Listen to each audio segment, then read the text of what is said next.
Good afternoon, everyone. Dan Whitmarsh from HR Strategies and Consulting, joining you from a sunny Tuesday afternoon just outside of Toronto. I'm hoping that you're able to see the screen share that we have up with the HR Strategies Consulting and the screenshot of just the SAP SuccessFactors Inside Edge series about recruiting dated for today. What we're going to cover are a lot of details. This was in the description from the event. Definitely a lot of movement, traction happening in the recruitment industry. It's certainly been a tumultuous year for the recruiters, some just going over the top with recruitment activities and many scaling back considerably depending upon what type of industry and jobs you're in with the pandemic industry. But today, we're going to talk a lot about these interview scheduling, the job posting tools, career site builder, landing pages, the quick apply feature, multi-stages, following, marketing, and building talent communities. So we've got a lot to cover today, but it's usually a small group on these Inside Edge series. So I encourage you, if at all, you have specific questions and we can go in that direction. Don't be shy to use the text or the chat feature. My colleague, Stephanie Ostry, is with me, and she will be able to help field those questions and get them in front of us so that we can do our best to be agile in this presentation and respond to things as per your need. So, who is Dan Whitmarsh? Because you were probably expecting to get Terry Jewston, who normally does this series, and she's taken a couple days off, so she's asked me to step in. First and foremost, you may hear the A or the out and about from time to time, so I am proudly Canadian, proud husband and father of 3. And I started working on recruitment technology way back in, believe it or not, in 1989, before technology was really the technology we know now. And I helped deliver some workshops on how to recruit high-tech and engineering talent in the early 90s. Certainly, I think we got ourselves laughed out of a few HR offices who didn't think it was appropriate for us to tell them they needed to go online to do recruitment, but here we are now. And then I've been closely monitoring industry technology analysts and trends for the last 30 plus years. And I spent a few years with the Center of Talent Engagement and really looking at adoption strategy techniques. And then lately, in my most recent roles, I've been helping some of North America's biggest companies manage their recruitment and talent management ecosystems.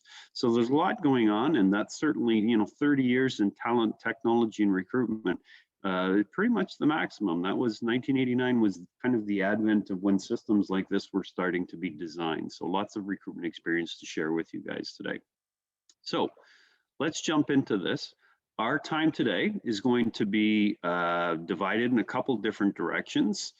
We are going to, sorry, I just realized I didn't have my camera on, so now you can actually see me. We're going to talk about the candidate experience, the Canadian experience, and then we're going to look at some of the recruiting and hiring manager experiences, and then we're going to spend a little bit of time deeper in the system beyond what a traditional recruiter or hiring manager might do, and talk about some of the easy-to-use admin tools that are in here and evolving greatly that really facilitate agile career sites and experiences for your seekers.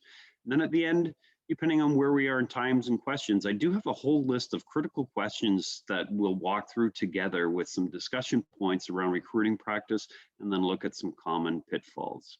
So with no further ado, why don't we get started? Because there's going to be a lot of back and forth and screen sharing here. So let's start with the candidate experience. Where I wanted to start first and foremost is the mobile interface. So what I'm going to do here with a little luck, hopefully, is actually pull my mobile phone right up on the screen over top of the PowerPoint. And yes, I can do that. That's good. Okay. So you should be seeing in real time here, me on my phone, looking at some of my favorite career sites. So these are some of the standard career sites that are very easy to build and customizable for our clients who are leveraging the recruitment marketing tools. You can see in here, there's a great search. You can just click through to view open positions. There's a talent networking feature. There's even jobs by location, which enables us to open an interactive map and use 2 fingers to zoom around through the different areas, look at the particular jobs, see the details, share with social media so that seekers are helping to spread the job. And then if I choose to apply now, and because this is obviously a real client, I'm not going to do that. but it's a lovely brand. It's a good standard, kind of very typical, easy out of the box solution. It does have the create alerts here so that a seeker could set up, hey, if jobs of a specific geography or family or classification or keyword come up, I want to be notified about them, which is ironically how most seekers are finding out about jobs these days, in spite of the great push through the job board businesses and marketplaces. So let's take a look at a different example here. Where I want to show you here is one with careers at Amtrak. And I'm going to set this up and cover this one because it does a really good job at a couple things. One in particular is the ability to set out different sub-career sites or different segmented groups. Let's call them categories. So you can see featured job categories for railroad operators, for customer service people, for labored and skilled trades, for engineering and mechanical, for information technology, corporate jobs, internships, co-ops, work on the train, and then all jobs. But what I want you to notice is that the branding and the imagery that's used as you go through any one of these portals, and let's click on information and technology as an example. You can see that they start to use language and imagery really reflects what that particular category is calling for. Again, if we went into a different section for maybe railroad operations, again, the value proposition is articulated in the language and the words to reflect really what that particular segment of work is like at Amtrak. So we're going to look at that in greater detail. But the key elements here are really just to make sure that we're, talking about the great, truly mobile responsive nature. It's not optimized for mobile, it is truly mobile. Where do I have this? Let's just move my screenshot over to the side for the moment. So it is truly a mobile responsive unit. It can be configured independently, and we're going to look at that in greater detail when we get into some of the admin tools. It can be configured separately by a phone or an iPad, or but for a phone, iPad, or desktop, so that everybody on a different type of device gets a different experience, because we want to respect that the vast majority, I think last stat I heard was probably in the 8 months to 12 year mark ago, or 12 months ago, that somewhere in the vicinity of 65% of seekers in North America are initiating applies through a smartphone. And that's a number that's only going to get higher. And then finally, third checkbox here is that it is device and operation system agnostic. It works with any platform. Okay, so the other thing I want to show you just quickly while we're here, I'm going to pull up a demo page that we're going to look at in greater detail later. This is the little HR strategies page. So I'll put this back front and center if I can, move it over. And you can see this is just one that we've mocked up for our demo purposes today. It's got all of the same features and functionality, plus something very nice, which we're going to spend more time on. You see, as I go to the engineering jobs, did you see a little chat with Olivia came up? Chat with our recruiting assistant. So we can do virtual chat and introduce ourselves and start using a cell phone or an email address and communicate directly with an automated attendant 24/7. And we'll demo this on desktop as well. But I just wanted you to know that it's here and it's available on the mobile interface, but we're going to spend more time on that in a few minutes. Okay. I've done this kind of rubric up for all of the pieces that we're going to talk about. We've kind of laid out the key features of it with some check marks. And then I just wanted to make sure we are all clear that we've got the RMK module, which is enabling you to do the Manage Career Site Builder, where we're going to spend some admin time, needs to be enabled. And to put it in framework, in case anybody isn't familiar with this, long time ago, SuccessFactors, just prior to being bought by SAP, bought a company that some of you may have heard of. It was called Jobs to Web. So very quickly, we went from Jobs to Web as a standalone platform and SuccessFactors as a standalone platform to both of them rolling up under SAP.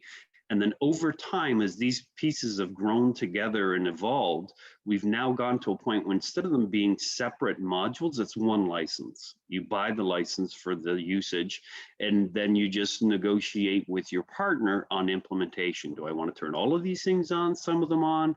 And obviously that scales the size of your implementation. So the reason we're discussing that is because not everybody has elected to put the RMK, which stands for Recruitment Marketing Module, in place. You may have license for it, you've just never gone through the steps of implementing, okay? And not long ago, they've rolled those two up officially, so all consultants who are RMK also have to be RC, which stands for Recruiting Central or Recruiting Module, has to be certified in both. And they're evolving further right now. I'm not sure if you're aware, but they're actually starting to build in the onboarding pieces. So RMK, RC, and onboarding at some point will all be one solid core module. So let's move to the next of the items that really impact the candidate experience. They did set up a feature called one-time passcode. And again, nomenclature for those who may not be familiar, this is called KBA. This is a knowledge-based article 2979350. You can Google all of the SuccessFactors articles and it gives you information on what this is. It is available to all RC clients, doesn't require any partners to go in and configure or software licenses. You can do this yourself. It's like a two-factor authentication for first-time users. As we've monitored the recruitment trends, you know, there's two diverging schools of thought. The majority of the literature is focused on how do we make the process easier for seekers? We need more top of funnel. But at the same time, there's a very dominant, I shouldn't say dominant in terms of numbers, but a very strong and rightfully so, group of companies who get too many spam emails. They have people applying who really aren't vested seekers, and they're going in an opposite direction from breaking down barriers, and they're setting up strategically, hey, I need to make sure you're a legitimate candidate before we're going to even invest any time in you. So what this is, when a seeker comes into the career site for the very first time, it's like two-factor authentication. It makes you use a text or an email, and I'm going to show you the email example that validates, sends you a passcode that's one-time use that you enter in when you set your candidate profile or your candidate experience in place. And this is meant to deter and limit spam applications, okay? I'm getting some word from my good colleague that we do have steps on a blog post coming up that outline how to do this. So that's great timing that we're in step with them. And then recently, there's also been the ability to do Captcha, which is the little wizards where you can put on career sites that say identify all of the street signs or the lampposts or pieces like that. So these are ways that those companies who are battling too many spam applications can actually take steps to go the extra depths and ensure that only legitimate seekers are coming through. So where I thought I would go is looking at those factors. So let's take a look, and maybe I'm just going to jump in and I'm going to grab one of my jobs here. Let's take a look at this project. Oh, let's do the workers' health and safety, and I'm just going to go to the job posting feature. This is my little shortcut way as a recruiter. Instead of bookmarking my career site, I can just come here to the external career site and grab the links to this. Oh, it's not posted. I should have picked a job that's posted, sorry.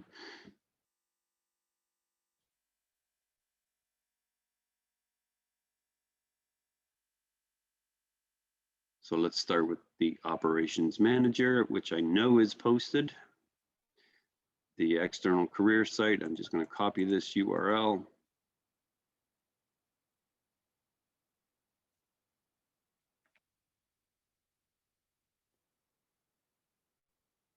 And here's the particulars around this. So as I was going to apply for a new seeker the very first time coming into this, I need to create an account. So it's going to ask me to do all of those good things. So I am going to create a fictitious account for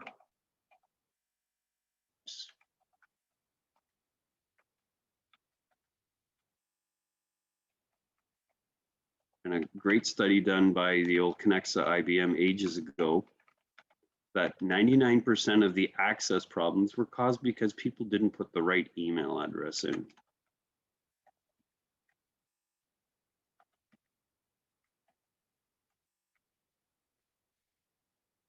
And of course, I just realized something brilliant in the job that I picked one that I was going to demonstrate for a short apply process earlier. So I'm actually going to back out of that, and I'm just going to go here.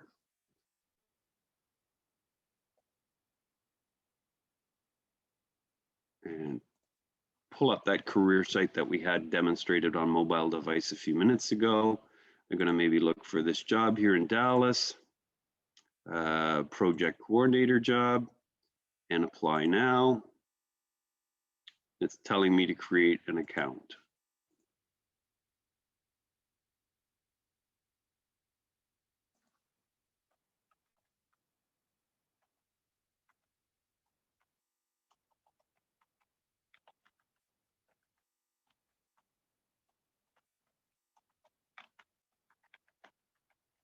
This Mailinator service, for anybody who's not familiar with it, is a free service that you can use.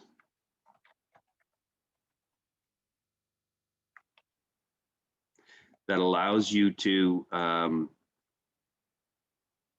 receive and test emails. So you can see whatever you want to put as a prefix and connect it to the Mailinator. And I have to acknowledge the terms, accept, and then click create an account. And here's where it's asking me for my passcode. So back to the Mailinator service, it is a free one. You can see here already, I've just typed in Dahlia, which is the precursor to that @mailinator.com. Click, and you can see I've already received my passcode, which I'm just going to copy from here, and then go back to this piece, enter, and continue. And now it's validated legitimately like a two-factor authentication that I do own that account. Okay, so that's the essence of what we're talking about. Sorry, they hit continue, and it's allowing me to complete the apply. So that can also be delivered through text. It could be delivered through email if you have the text functionality enabled. So that's a nice way if you're looking at leveraging or making sure you've got pieces, you can do so. I did see a question I'm going to quickly answer. Somebody had asked if we were going to go over interview scheduling, and the answer is yes, we are going to do that. So let's go back to the PowerPoint at hand and talk about the next candidate feature. So quick apply KBA 2985134. This is a feature that was recently rolled out for anybody who's applied into, so now we're going in the opposite direction of making the apply process easier. So if anybody's ever applied to any jobs on a SuccessFactors platform, it can be a pretty lengthy process like most ATSs, not unlike all the others.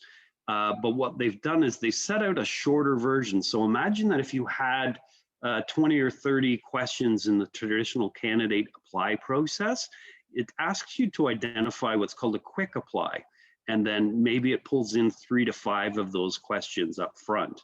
So that if you can go through and at point of creating a requisition, you just toggle and turn on the make this job quick apply.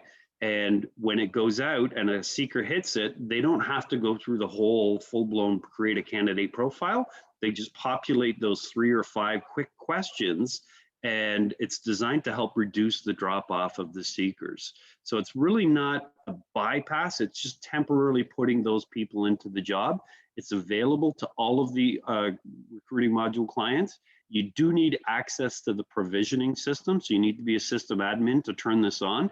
And you're going to need to be able to take an XML form and modify that and save as new. Okay, so just to recap, this is a great quote I pulled off the SAP site this morning. I saw quick apply just helps in having a workflow where candidates can add minimum amounts of fields in the candidate profile and proceed to fill in the job application. It's all done on the same page. It's not taking you through successive pages like a traditional apply does. So that was actually the experience we had when we looked at, I'm going to sign out as that candidate, back to the career site.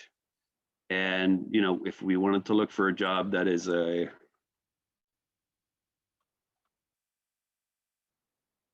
solutions consultant. I set this one up, a senior solutions engineer. This one has a quick apply. You can see here when I get to the apply stage, it doesn't ask me to do all the profile creation like it did. It actually just says right out of the gate, give us your resume and a cover letter if you choose to, and then it asks for a limited set of information.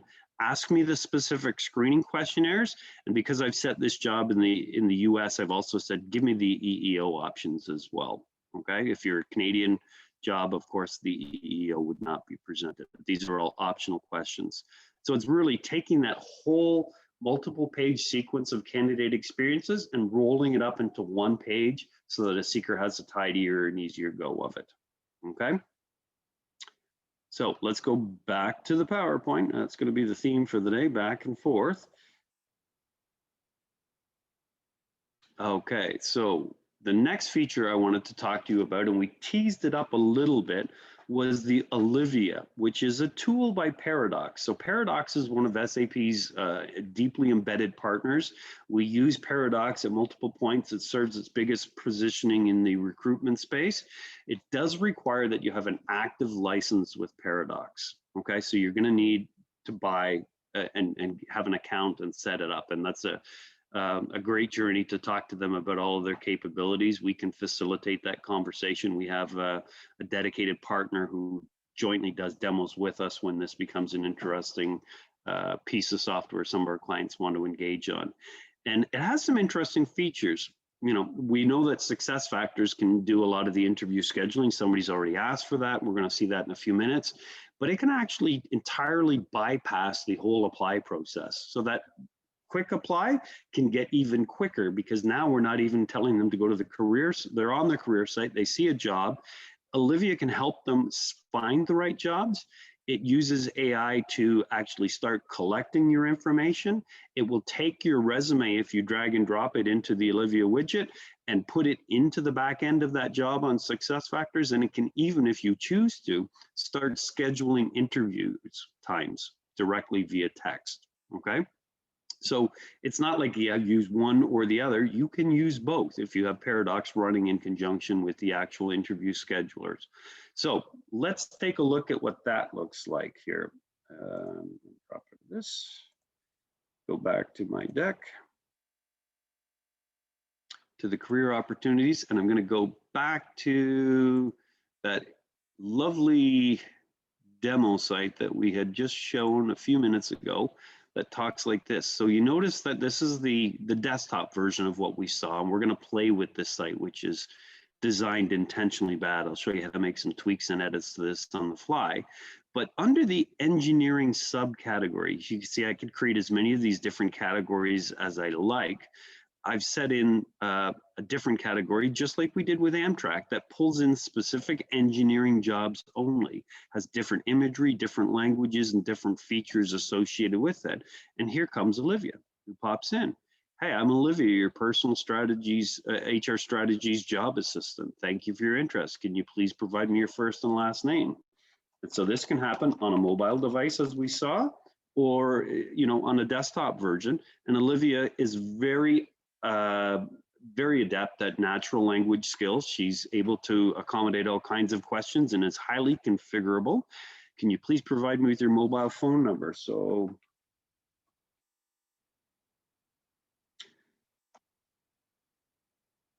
she's collecting this information and reconciling it against the database. So, hey, please select one of the two following areas. So this is a guided script. I'm going to go through consulting roles. And eventually it's going to get me to the point where I'm just going to take the resume and put my resume right into the chat. It's going to ask me to upload it, and it starts the process. So these questions are helping screen the candidates. On the backside, it's doing a lot of the heavy lifting for you 24/7, hundreds of candidates at a time if you're a large organization. So it really helps with scale and gets people to a process. And at any point, a recruiter watching on the other end can jump in and trump the conversation and say, hey, this is Olivia real life, Olivia. I'd love to talk with you. Do you have a few minutes? Here's a schedule. Let's make this happen.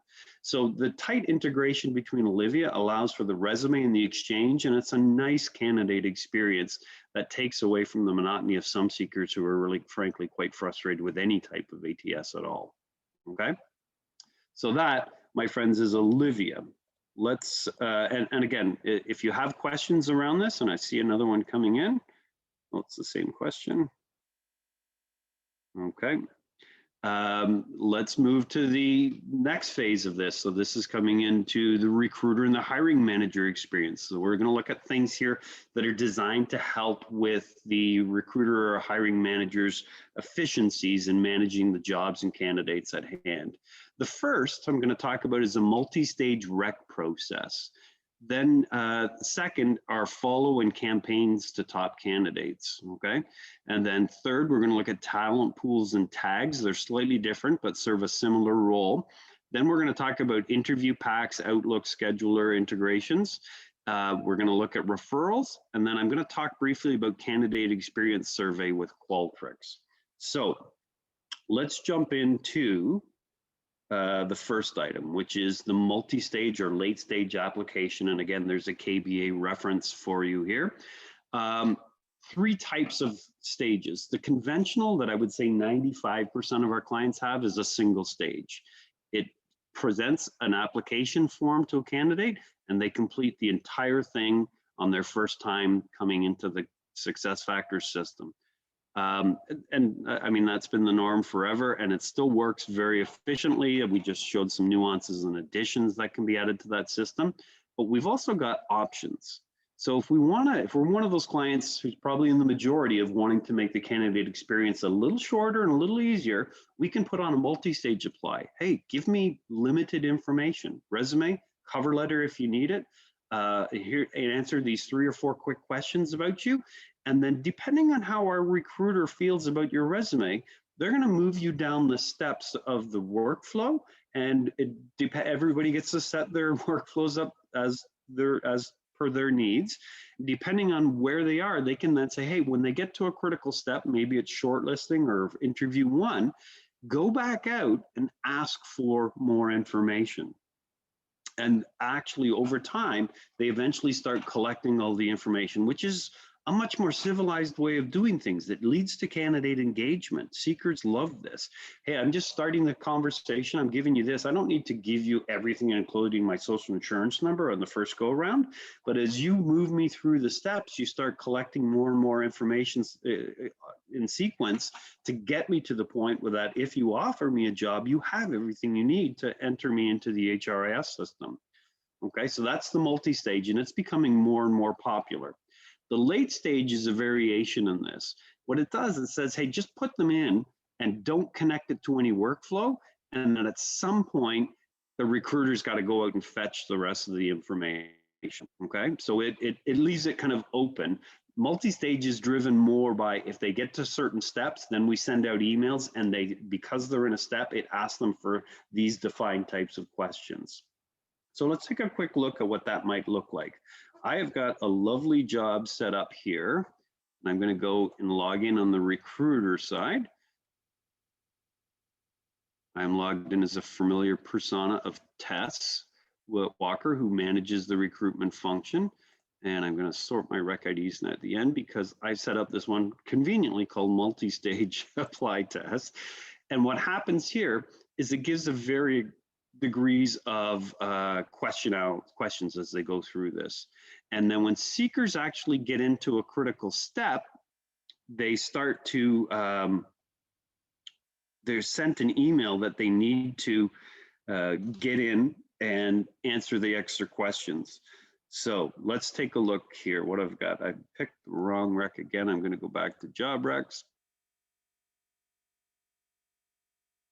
Okay. And if I come back here as a seeker, sorry, I'm going to go and I'm going to look for this job rec number 4044 in San Francisco. Let me just start with the consulting role.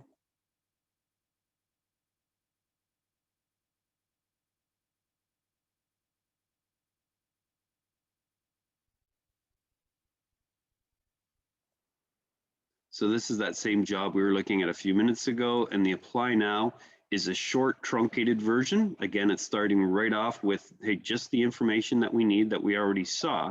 But sorry, I did mean to stay here, because when we come in here, we can actually, the best way to kind of look at this is from the inside of the system on the recruiter side of the equation. So if we come in and go, Tessa Walker has admin access. So I'm just typed in the keyword stage, multi-stage and late stage application process. And this is a nice way to kind of look at this and understand how we've set this up.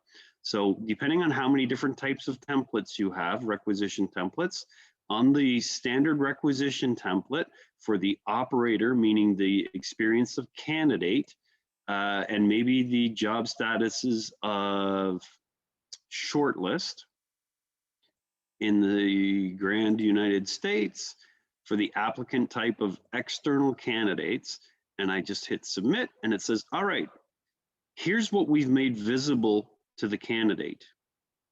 This is what we're asking them. Normally, these hidden fields are what we ask everybody else. Okay, now we don't always put all of these things into the apply process, but these are all the rec forms and questions that we could build into the standard candidate apply. So this is just giving us a clear delineation of, hey, this is how we've broken this out, okay? And if you see, if I toggle this to late switch, or late stage, sorry, it drops the status because now it's not connected to a particular status anymore, okay?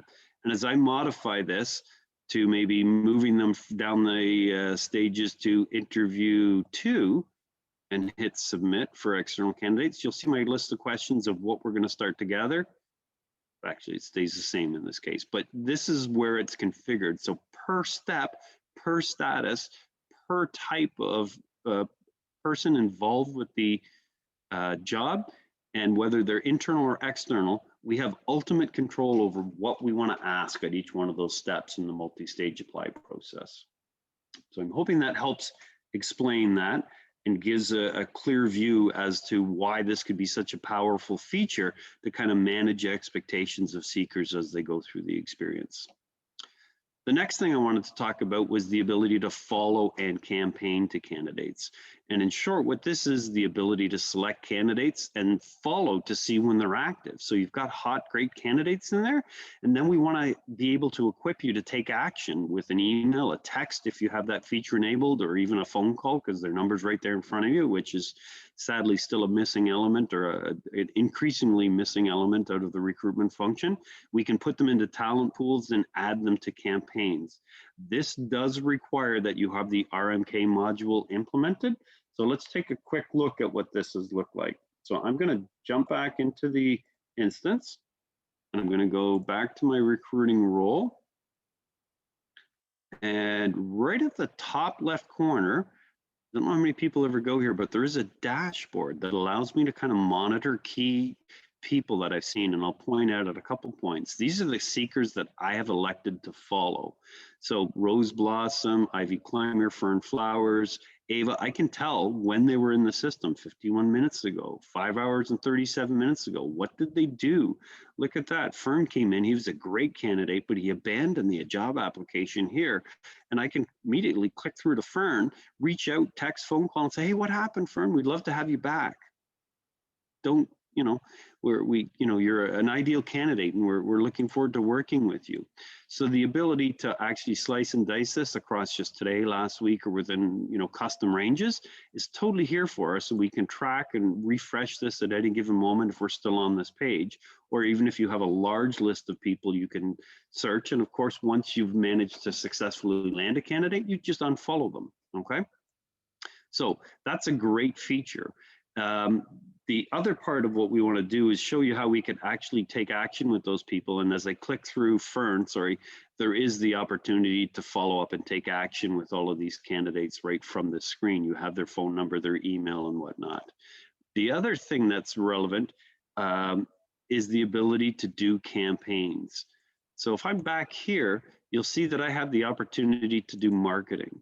So we can set up campaigns, and I'm going to cross paths with this as we get to talent pools and tags as well, and we can create email campaigns. We can filter them, slice, dice these in a variety of different ways, but a campaign is given a name, a description, mail merge tokens. They're fully abundant for all language sets you're using. We can actually have brands. So we have a default brand and a digital transformation brand. I'm going to show you more about that when we talk into the full-blown admin experience for the candidate marketing tool. We give it a code, we can enter in email details, reply to information, and then we eventually set up the entire campaign. I've got a couple templates already pre-built here. You know, what does life look like at Best Run? And then we start building out our lists of who gets to go to into these campaigns, okay?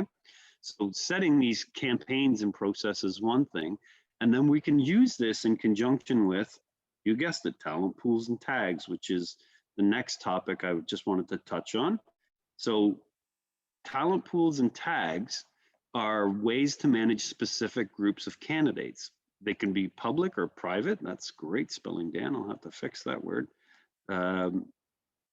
And they have you can autofill talent pools with saved search results, which I think is a really underutilized and newer function many people don't know. And by that, I mean, you could set up a saved search of, say, everybody who has a particular skill within 30 miles of a given office or geography. And then you can set up a campaign or a talent pool to autofill every day or once a week or once a month with anybody that comes back in that saved search. And then you can automate campaigns to a talent pool. So you can connect the campaign up. And then lastly, there are ways to use tags and find skill-specific tags that you can create on the fly. You add them per candidate, and then they show up as searchable items in the interface. So let's take a look at this. These things are available to all RC users, okay? So first and foremost, if I come in and I go to my candidates tab, this is where I'm going to see the information on talent pools.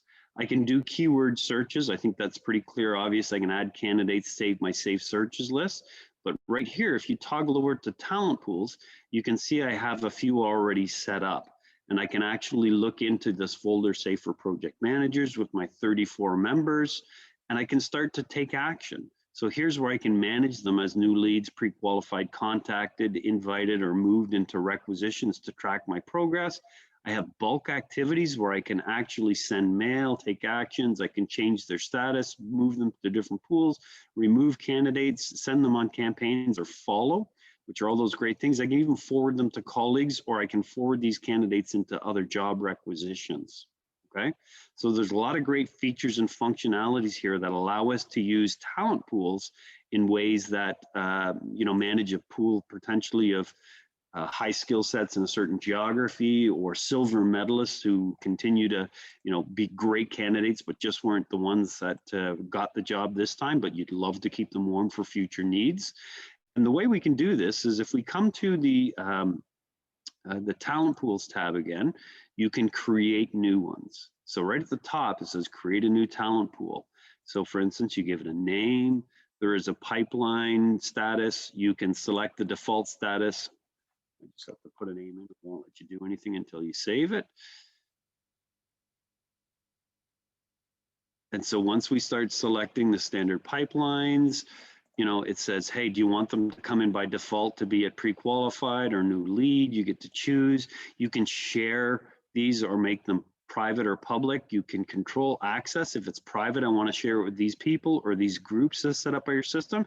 And here's where you can auto-populate these by your saved searches that are right here. So there's great functionality in that talent pool to help you not lose those key candidates that are coming into the system, okay? The other side of this that I think is closely related, oops, close, I don't want to save that, is to manage tags. So we can do that in a lot of different ways. Let me go back to job requisitions, and I'm just going to start looking at one of my folders here that's got a lot of candidates in it. This one's got 44, and I might come in and randomly start picking through this folder, and I could be in maybe the new application tab. using one of my favorite features. I'm going to take all of these people and I'm going to do view candidates and start doing them in what I call the Carousel Viewer.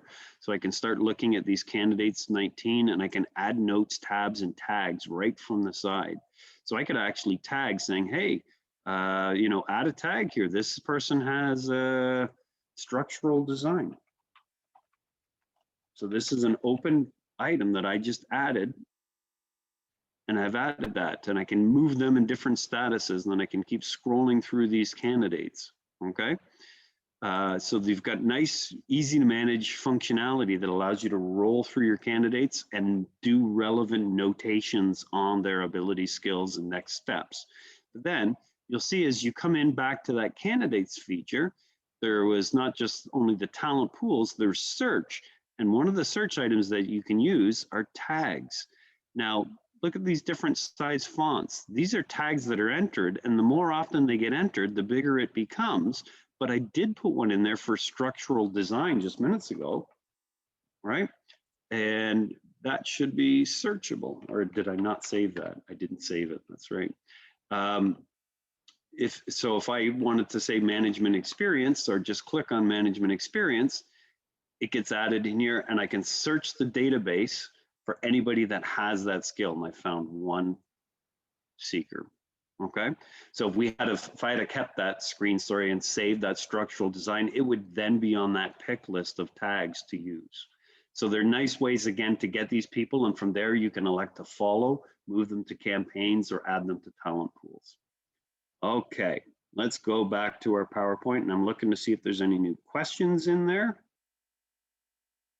No, it's all good. Don't be shy. Please do ask questions. This is the gist of these events. We love doing them, but we're trying to think of a way to interact with people up front and say, what would you like to see? So that when we come to the event, we're not actually taking a guess about what's out there. We're giving you actual, insight as to the new features and functionalities or things that your organizations might be struggling with.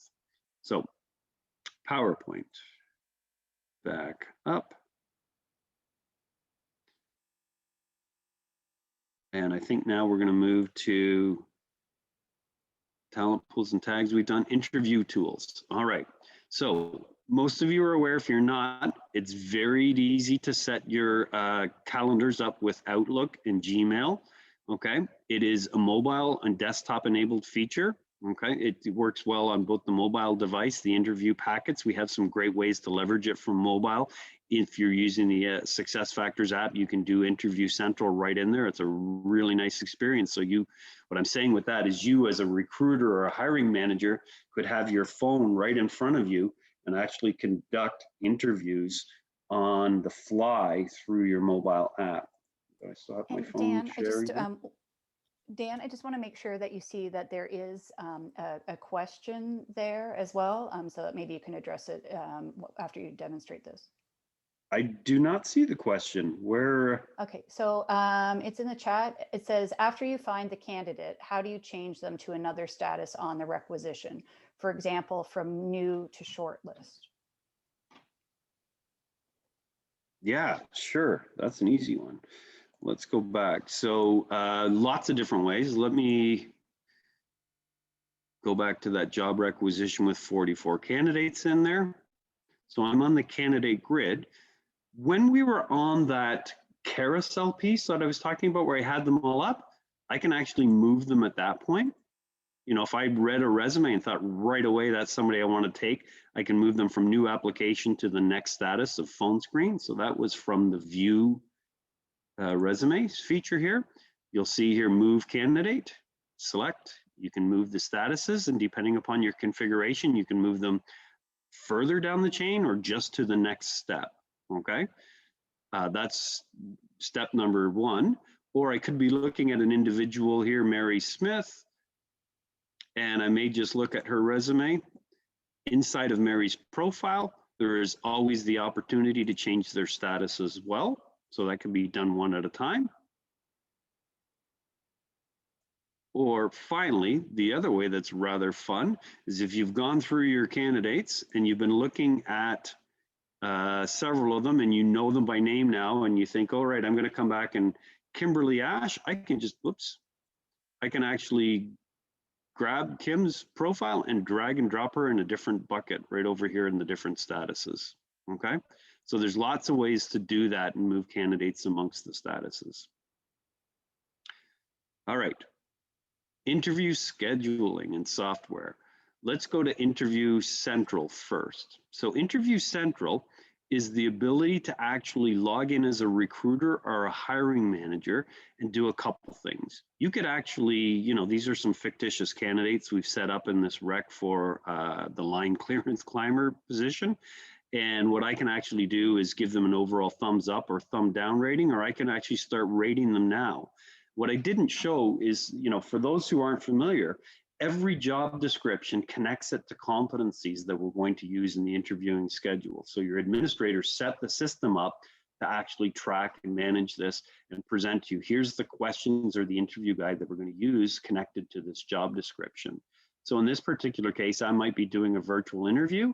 I'm logged in as a hiring manager. I can rate candidates Bob Builder, Jordan, Lauren, and Nick on all of these competencies, give notes, upload attachments as documents, and stack and rank them here so that these people actually start to get scored. And if we've got 3 hiring managers, this could be a team interview, it's going to start to aggregate those results and do an overall summary ranking of this. Or if I wanted to, I could say, I just want to see how they rank on each one of these individual competencies. As we start to score them, you'll see that it marks them up, and we can add particular comments about the person, what the person said. Okay, so this is the way you would do this if you were online and able to do this, and when you're finished, you hit save. I'm not going to save that information.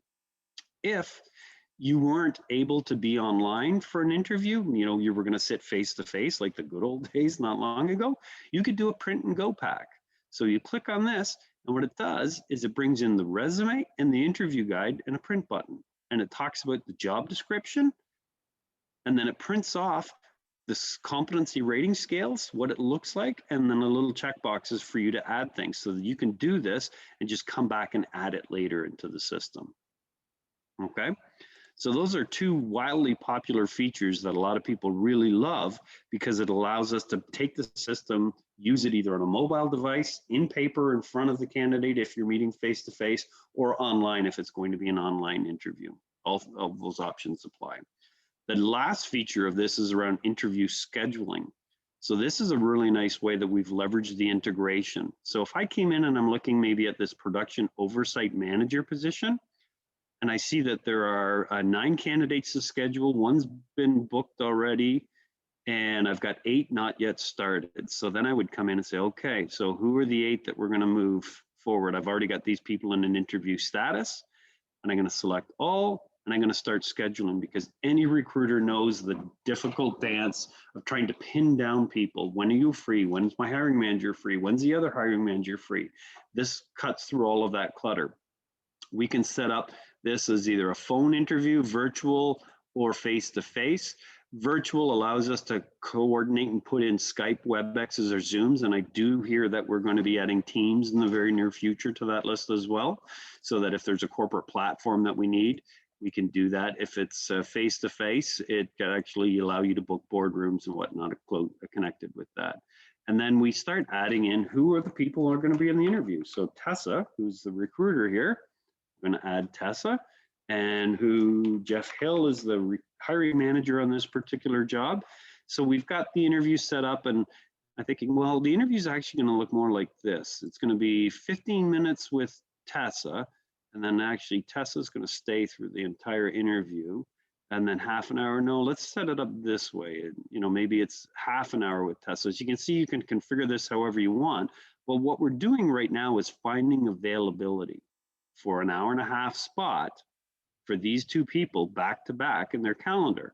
And if I hit find availability, it goes out through Outlook and goes through Tessa and Jeff's calendars and brings forward those slots. Right, so I picked an hour-and-a-half. That's a bit of a tough one, but you can see that, or sorry, I have just 1 hour, so it's an easy one. Now I can start to pick however many slots out of here I want. I've got 8 candidates, so I might pick 10 slots that I want. And then when I'm done, I say schedule, and it's continue. Okay, so this allows us to send out, if you have text enabled, you could do this. You could send email or you can send both, and it sends a customized message out to each one of those 8s with access to a calendar. First come, first serve, they block off a slot, it disappears. The next person to click through does not see that spot. And it automatically allows for everybody to get things set up and into their calendars in a lovely way. Okay. Stephanie, is there a couple questions there? There are, and so I'm not sure if you address them or not, but there was a follow-up question about the when you change the status on the requisition. So it was, is there a way to change status of everyone that met a specific criteria on the filter? How to change status from the filter page? Everybody change it like a mass group of people? It seems like yes. Yeah, definitely there is. I mean, you just don't want to blindly turn people forward or backwards in the process based off of a name. You want to be able to identify something in the resume that warrants it, right? So yeah, so this was if there was a specific criteria that was set on the filter that you could then change the status for everyone that met that criteria. Absolutely. Yep, absolutely there is. I see a couple other questions now. I see 2 of them, but I think there's also some in the chat too. That's that I'm not seeing. Yeah, so the other one in the chat was about exporting a list of candidates and their status in the hiring process. Can we export a list of candidates? Yeah, that's one of the standard reports right in the system under the recruiting tab that allows you to actually just come in per rec and do an export of the grid. Okay. Then in the Q&A, this was around the scheduling. When a candidate confirms a time, does it populate the meeting in the interviewer's calendar? Yes, definitely it does. And it, where it does fall short, and I shouldn't say short, but you want to make sure we manage the right expectation. If a hiring manager suddenly says in his personal Outlook calendar, hey, I'm no longer available at that time, I need to move it, it doesn't cascade back out and trigger the notification to the candidate. We just need to be cognizant that it validates they're open and sends them the placeholder with the credentials for the meeting.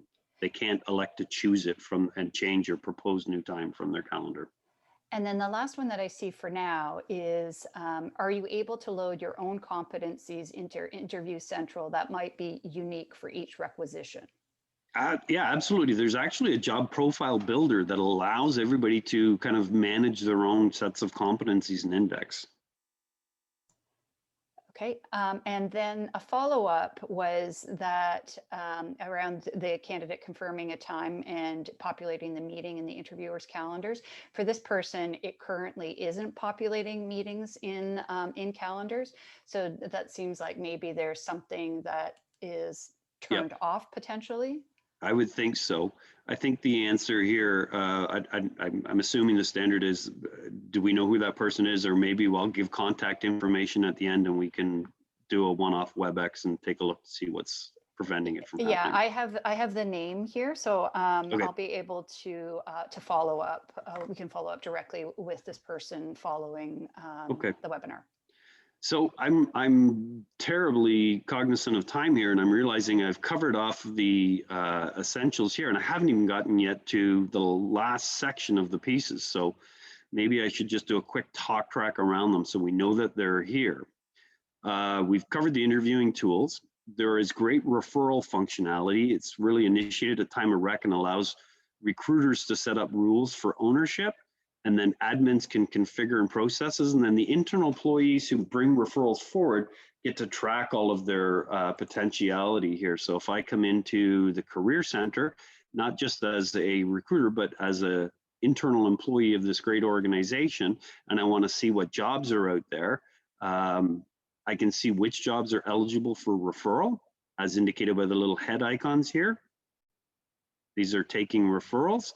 And I can also, you see up here, I can manage my referral tracking and add new people that are coming into my process and see where they are in real time. Okay. So the referral processing is a lovely function. The last part on the PowerPoint side around the candidate, so many pop-up windows here, I can't get back to my PowerPoint, is the candidate experience with Qualtrics. This is really great, and I can't actually demonstrate it in the system. Well, actually, I sort of can. I don't know if anybody's familiar with Qualtrics. It's another great SAP platform that SAP bought a couple years ago, and it's a leading survey tool. It's beautiful in the complexity and the way it helps you design, deliver, administer surveys, collect data, and create action plans around the data that comes in, and then monitor success of the action plan. So it's not just a survey, it is a full service survey utilization system. They're embedding more and more touch points between Qualtrics and off-the-shelf candidate experience surveys, which are really the rage these days. You could build your own custom surveys if you wanted to, but there are free surveys you can just download right out of the store and put into your Qualtrics instance, and then configure them to be automatically notified and sent to candidates as they get to critical milestones in the pipeline process. So what I did do, there's a link in the WebEx there, and I did pull up the page that talks about the candidate experience survey, gives you some information and a quick preview of how this looks. They're totally mobile optimized. They can be done on a QR code, so you just scan in. And in fact, I think I'm still in. I have one of my other surveys for onboarding here. I don't have the candidate experience survey configured yet in my demo account, but I can walk through in real time and drill into the results and the success of this. I can design through the different roles of how people felt about onboarding, the teams. I'm the survey administrator, so I get to see all levels, all of my scores on all of the data. It's a super powerful way to collect real-time experiential data with what's happening to your seekers or constituents, okay? So this particular application, we have one for benefits administration, how people feel about their benefits. That's a very popular one. This one is designed to gauge how candidates are feeling about their recruitment journey with your organization so that you can make insights into the changes there. The last sections that I wanted to talk about pertain more to the admin level, and I think we're gonna have to save them for another day, but I wanted to cover them with you quickly. Posting credits. So if anybody has ever used the posting tool that connects you to the over or approximately 4,000 job boards, schools, and universities, you used to have credits in your system. That has been deprecated. It has gone away. No longer need active credits. You still need to have, you know, if you wanted to post a Career Builder, Dice, or Monster, you still need to have an active account with inventory with them. We're not buying you unlimited postings with the system, but you used to have postings with us and postings with them. Now you just need to worry about your relationship with the end board, okay? There's also features in there that if you have a niche board you'd like to use with, right in the UI, it says suggest a new board to be added. And the team is actively considering on a very frequent basis what other boards they should be adding into the platform. The last part that I wanted to talk about was really around the career site builder, and we didn't get there today, but the career site builder is the capability to manage. So Tessa, who is our recruitment guru, has access to the front end that allows her to come in and create as many different career sites, update brand, look, feel, change users, widgets, Google Maps, all of those great things in there. This page I'm going to show you a preview of in a second. You know, here's where we had the default brand and the master brand you may have seen when we were looking at a recruitment campaign. So here's where we'd actually manage the site. I'm just going to preview mode it here. This is a site that looked familiar, and you thought, why do we have black font on a dark blue piece? Well, you know what? If I'm the admin, I can come to that particular page, which looks a little bit like this, and just say, hey, you know what? Change that page so that the background isn't dark. I want it to be white, and then preview it now. Oh yeah, that's much better. So any text imagery is all here for you to change. When you like it, you can save it as draft, and then when you're ready, you publish it. You can see here we can set desktop, tablet, and mobile up differently. And remember that Amway example we started with? This is where we actually created those sub pages with the different look, feel, and imagery, and then set the specific jobs from a part of the organization to align with those pages. You can use them for diversity, for whatever job fairs, career fairs. It's a very powerful tool, and I'd love to talk further about this, but I want to be cognizant of the time that we have unfortunately come to an end with. So let me jump to the last few. Stephanie, are there any outstanding questions or pieces that we need to? There are no outstanding questions, and we will get back directly to the person who had the problem with the calendar being populated, likely tomorrow. Okay. We'll contact you directly. Does this deck get circulated to all the users as well? Yes, we will send out a link to the deck as well. And so at least people should be able to see what you were planning to cover. And if there are any direct questions, you can reach out to us and we can certainly cover them off with you. Yeah, this is a nice list that one of my colleagues compiled of kind of critical questions to ask yourself as you evaluate your recruitment strategy. So it's 19 questions, and then some common streamlining features to be aware of. And then pitfalls associated with the experience that we need to be cognizant of. So these are included in that deck. We welcome a chance to speak one-on-one with you if that's more appropriate to understand what's relevant to you and your organization. And with that, my name again is Dan Whitmarsh. Here's my email and my phone number. Please, if you need some assistance or would like to ask further questions, we're happy to oblige and take your call. That's great. Thanks, Dan. Thanks everyone for your time. Thank you all. Have a wonderful Tuesday.